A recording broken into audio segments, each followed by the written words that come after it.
Well, I tell people it's kind of a frame of mind. It's part of an organization. It's a building. It's a little bit of everything. If you think about it, there's a Cortex building, and it's an organization. It's a redevelopment area, and I almost think of it as a frame of mind. It's the idea of having research. Uh, the executive director of Cortex now. For years, we didn't have an executive director. John Dubinsky and an old chum of his by the name of Louis Levy did all the work. And they were both recently retired, John from banking, Louis from real estate. And they went in and they're doing all this stuff in their free time. And they're going out and buying stuff. And, John's like, his reputation's on the line. So he's sitting there and it's like, he's tracking every nickel that they're spending on the buildings, and they're just trying to keep everything so inexpensive that they didn't want to spend any money on staff or office space or anything.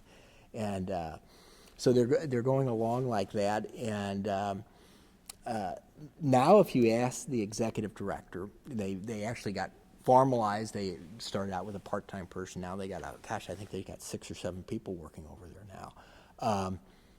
But now, if you ask him, he says that Cortex is a knowledge-based community. In other words, that they work there. It's based on research and development, but it's not just a workplace. It's a work, live, play area. So all of it being integrated with transportation, housing nearby, recreational facilities. Eventually, we're going to have Great Rivers Greenway is going to run through it, so you'll have a greenway that'll connect you through the park and all the great parks throughout the region. It's certainly technology and the research that's happening at the area research institutions are the centerpiece of it.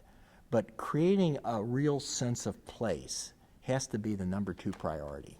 And otherwise, all we would be doing is trying to do a suburban office park in the city, and frankly, the suburbs are much better at being suburbs than cities are. And so we realize that, and what we need to do is create a place where research can occur in a really urban setting.